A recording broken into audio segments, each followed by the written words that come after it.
El viento siempre sopla a tu favor cuando decides poner a Dios primero. Aquí inicia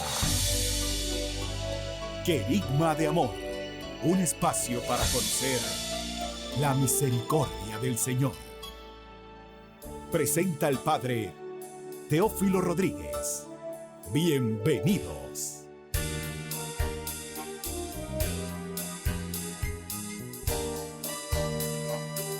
Paz y alegría, queridos hermanos. Bienvenidos a su programa Querigma de Amor, la nueva unción.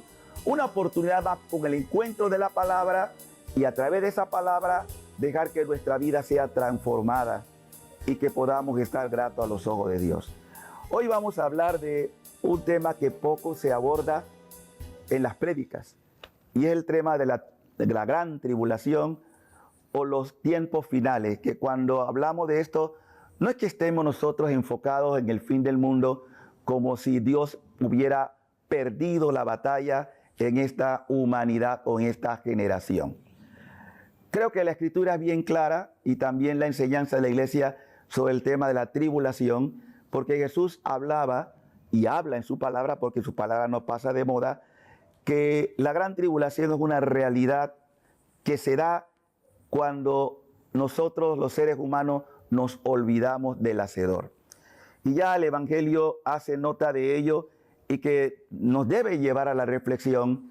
Y si realmente tú consideras que estás viviendo ya un tiempo de tribulación, pudiéramos decir que la tribulación empieza desde el mismo momento de la muerte y resurrección de Cristo.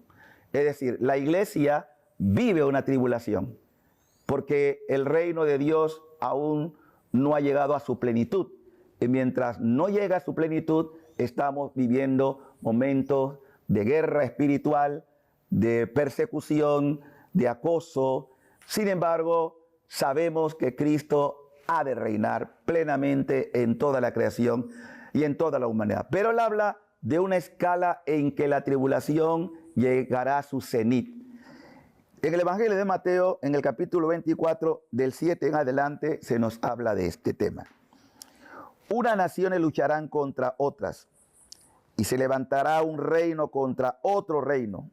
Habrá hambre, terremotos en diversos lugares. Esos serán los primeros dolores del parto. Entonces los denunciarán a ustedes y serán torturados, asesinados. Todas las naciones los odiarán por mi causa. En esos días muchos tropezarán y caerán de repente. Se odiarán y se traicionarán unos a otros. Aparecerán falsos profetas que engañarán a mucha gente. Y tanta será la maldad que el amor se enfriará en muchos. Pero el que se mantenga firme hasta el fin, se salvará. Esta buena nueva del reino será proclamada en el mundo entero, y todas las naciones oirán el mensaje. Después vendrá el fin. Cuando ustedes vean lo anunciado por el profeta Daniel, el ídolo del invasor instalado en el templo, que el lector sepa entender, entonces los que estén en Judea huyan a los montes. Si estás en la azotea de tu casa, no te demores ni baje a buscar tus cosas. Si te hallas en el campo, no vuelvas a buscar tu manto.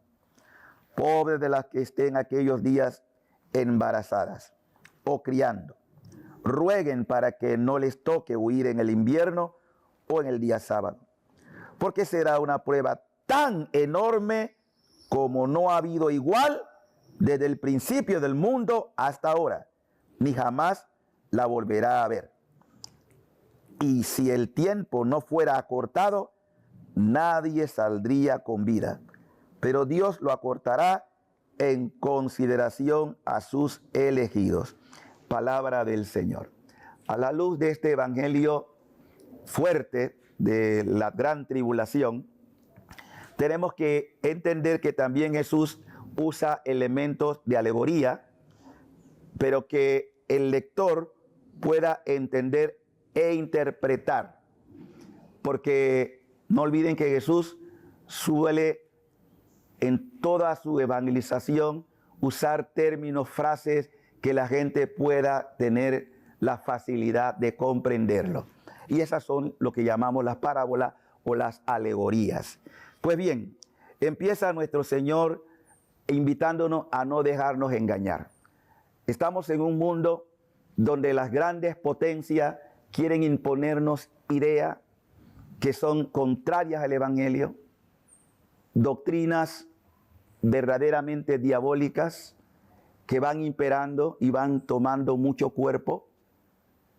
Yo creo que no necesitamos entrar en tanto detalle porque eso lo estamos viendo. Estamos en un mundo que constantemente está en guerra y que pudiera incluso llegar a lo que ya ha sido en el pasado, confrontaciones mundiales como la Primera y la Segunda Guerra Mundial, y que no tendríamos ninguna duda de que pudiera también caer en una tercera guerra de mayores magnitudes que las dos anteriores, con armas mucho más sofisticadas y destrucción masiva. Hablamos de armamento nuclear.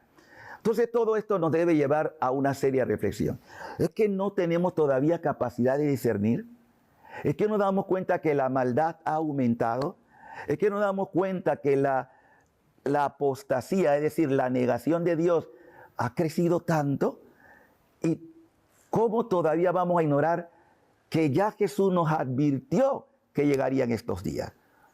No hay que tener tanta capacidad de análisis para decir, oye, pero si la palabra de Dios se está cumpliendo. Más aún, Jesús habla de que los discípulos, y no solamente por eso dije al principio, que iban a vivir esta persecución los primeros cristianos. La estamos viviendo hoy y pudiéramos decir que en mayor número, porque en los primeros siglos del cristianismo eran pocas las naciones. Hoy hay muchas naciones donde nuestros hermanos son perseguidos, son calumniados, son torturados y son asesinados. Incluso en muchos casos, en asambleas litúrgicas han experimentado el martirio. Todo esto, hermano, sirve para que usted y yo, a la luz de la palabra, veamos en qué momento de la historia nos está tocando vivir. Y que sumado a eso, también habrán falsos profetas.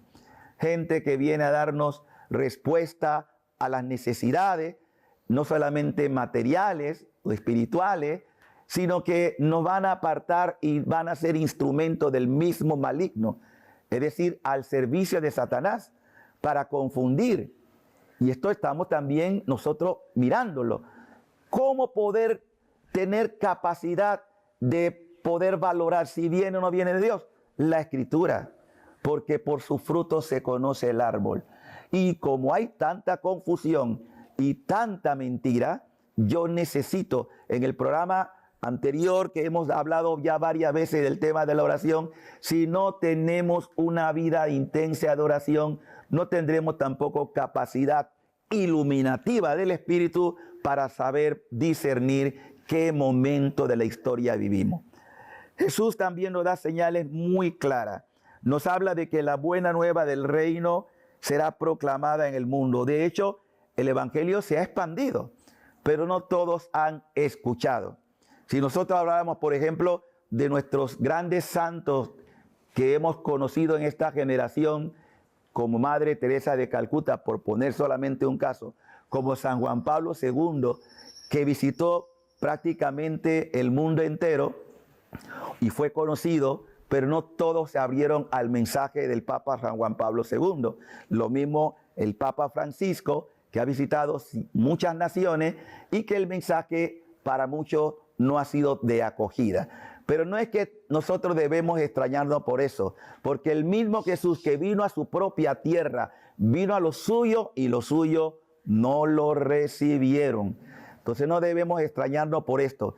Pero no podemos tampoco nosotros dejar de cumplir la ordenanza de Jesús. Y la ordenanza de Jesús: vayan por todo el mundo, anuncien la buena nueva. Acompañado de esa buena nueva, también están los signos que el Señor va a realizar en medio de su pueblo.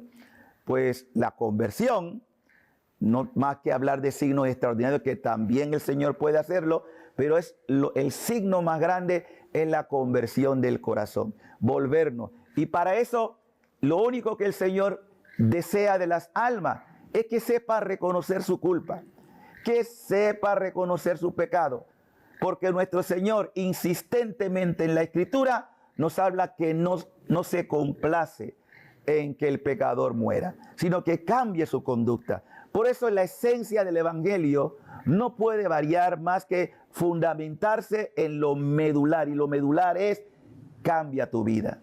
Todos somos pecadores, no hay alma en este mundo que no tenga pecado.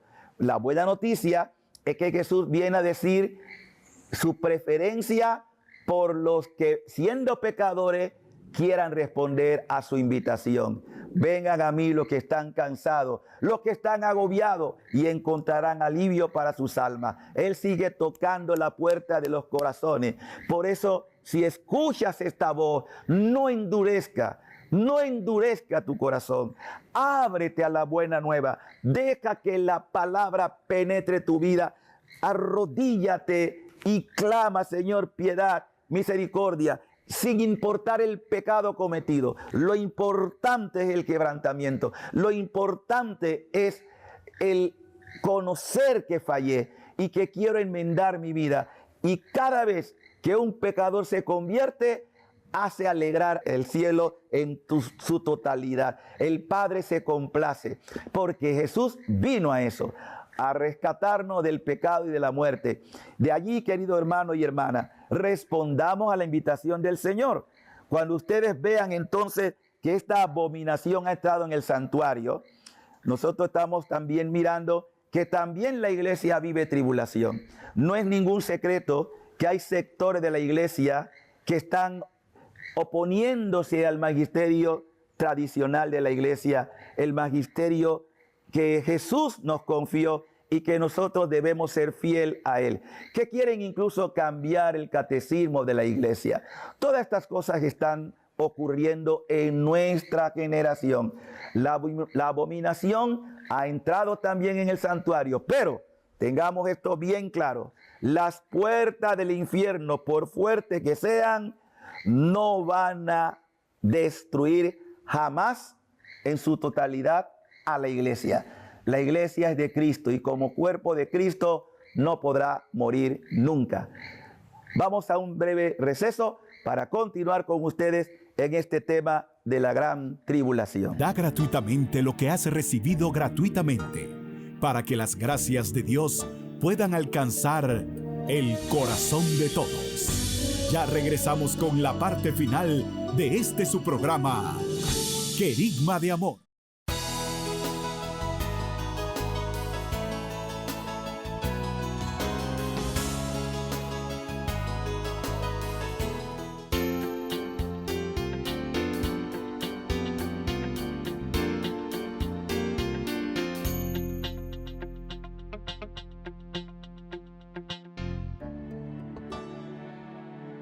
Ya estamos de regreso con la parte final de su programa, Querigma de Amor.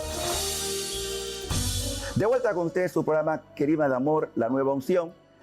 En el bloque anterior estuvimos hablando de esa tribulación que es un ataque directo, frontal, del mal contra la iglesia, o el mal o el maligno, el demonio que desea destruir. Pero Jesús tiene una declaración clarísima de que las puertas del mal no prevalecerán. Por eso debe también llevarnos a nosotros a un arrepentimiento sincero, como hemos dicho, no solo predicando a los demás, sino también una conversión a lo interno de la iglesia, porque hay sectores que están empeñados en transformar, en cambiar la iglesia, es decir, su doctrina que se apoya en la palabra de Dios, abriéndonos a ideologías que van en contra de lo que está prescrito en la enseñanza de nuestro Señor. Y entonces hoy vamos a ver cómo el magisterio sustenta lo que Jesús dice en su palabra y nos da una enseñanza que quiero compartir con ustedes en el numeral 675 del Catecismo de la Iglesia, cuando nos habla de esta gran prueba que va a vivir la Iglesia en los últimos días.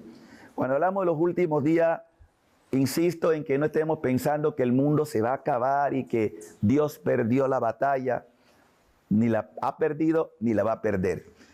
Pero sí vamos a vivir nosotros lo mismo que vivió Jesús. ¿Y qué fue lo que vivió Jesús? Jesús vivió pasión dolorosa, muerte cruel y resurrección. Si Él es la cabeza de la iglesia, el cuerpo místico de Cristo, es decir, toda su iglesia, tiene que también tener el mismo itinerario. La iglesia va a vivir y está viviendo su pasión. Y la iglesia va a vivir también una aparente, digo aparente porque parecerá que la iglesia desaparece.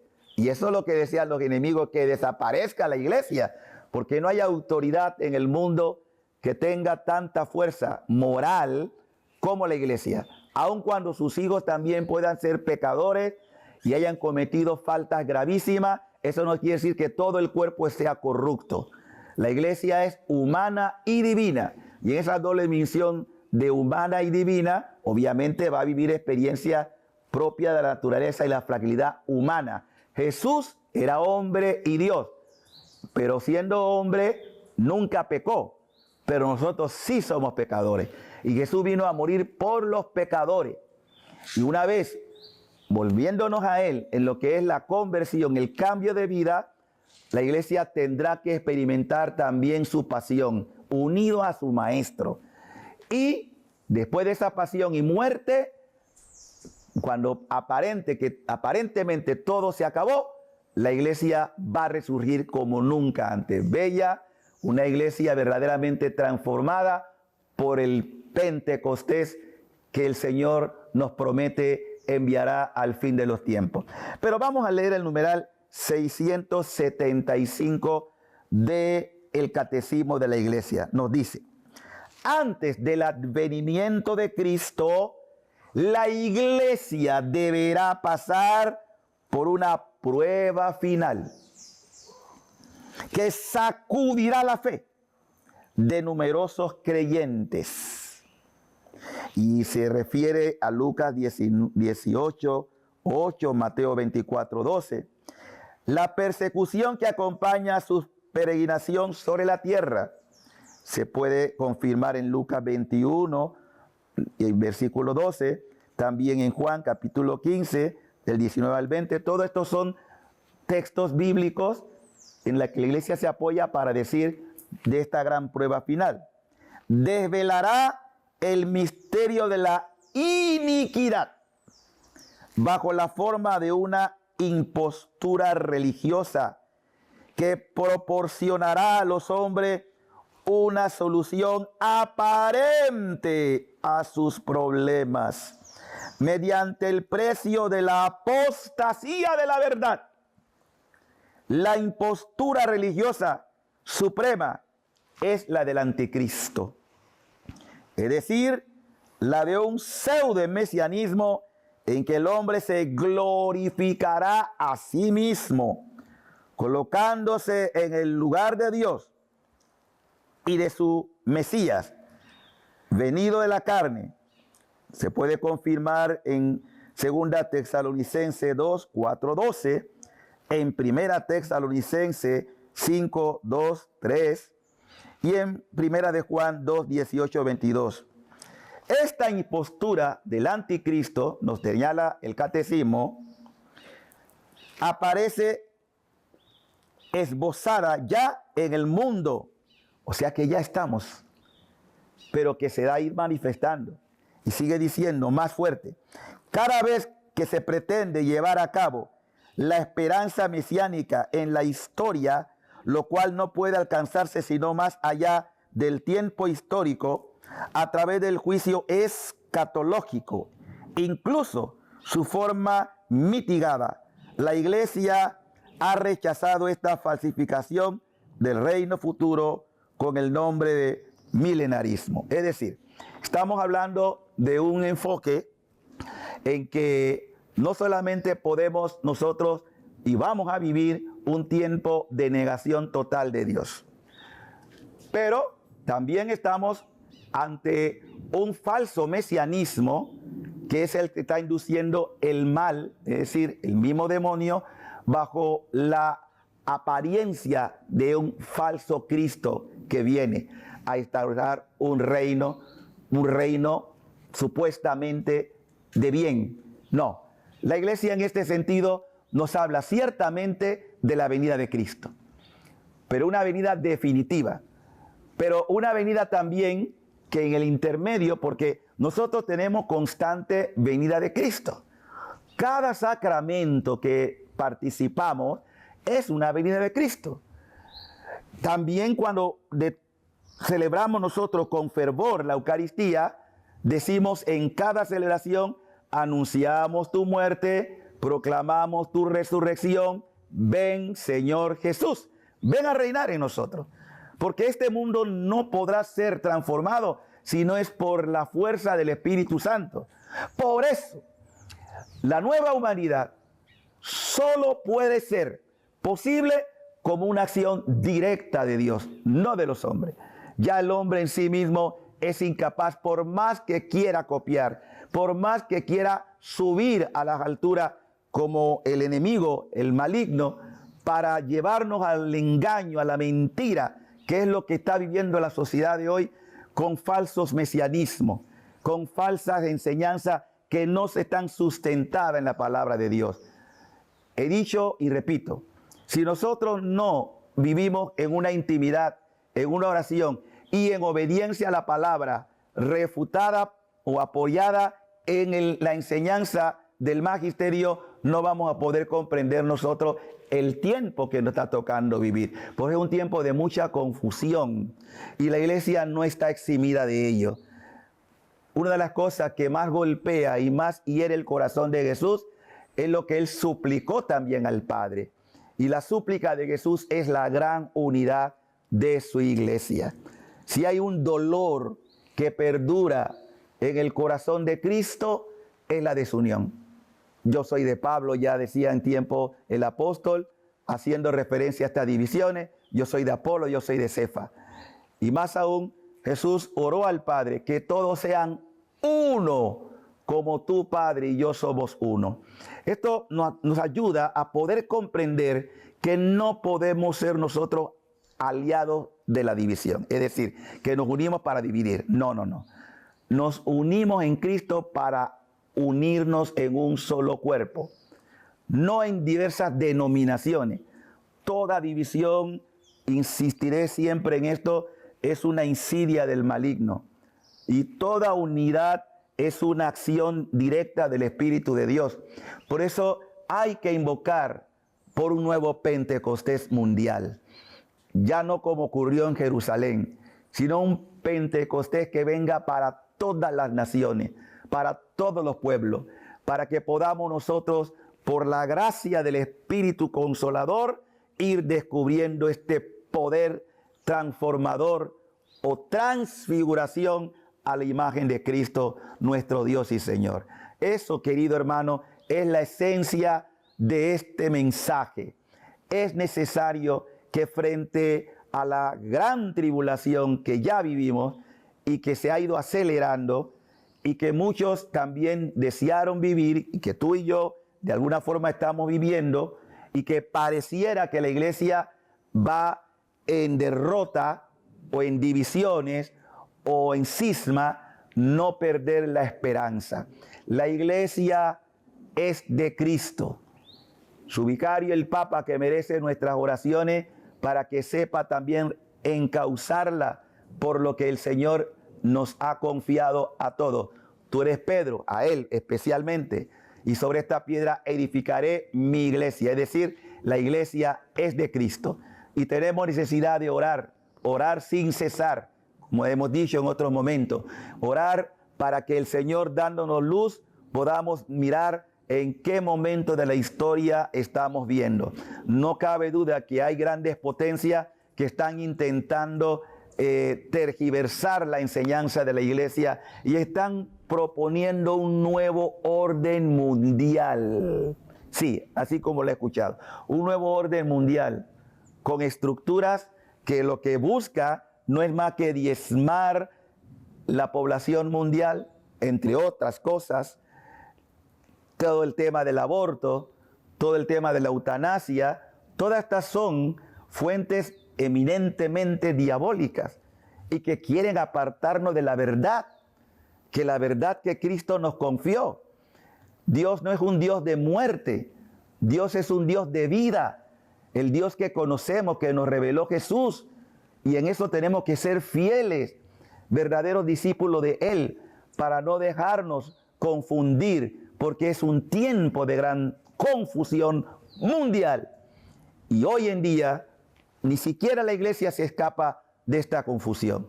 Por eso tenemos que tener nuestra oración constante, nuestra capacidad de invocar sin parar jamás.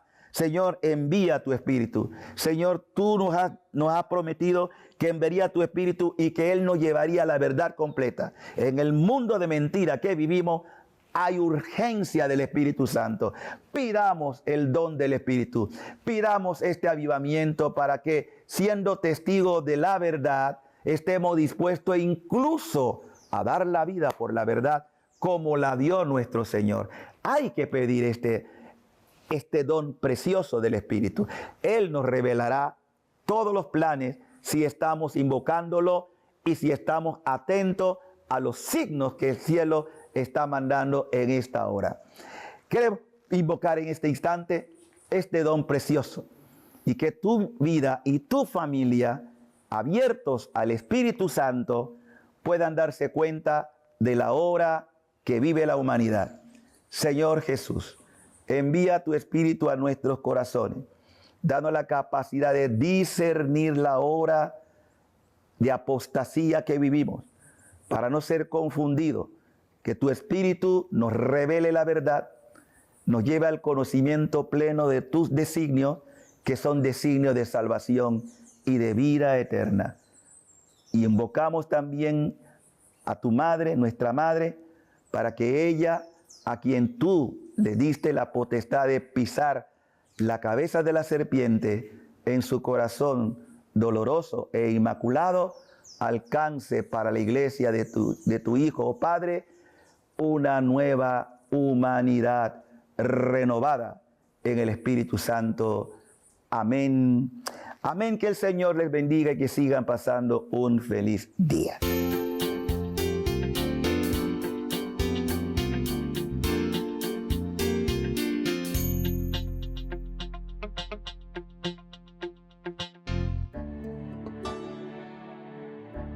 Dios borra tu pasado, restaura tu presente y bendice tu futuro. Nos encontramos en una próxima emisión de Querigma de Amor, para que juntos nos renovemos en esa fuente inagotable de misericordia que es Jesús mismo. Gracias por tu compañía.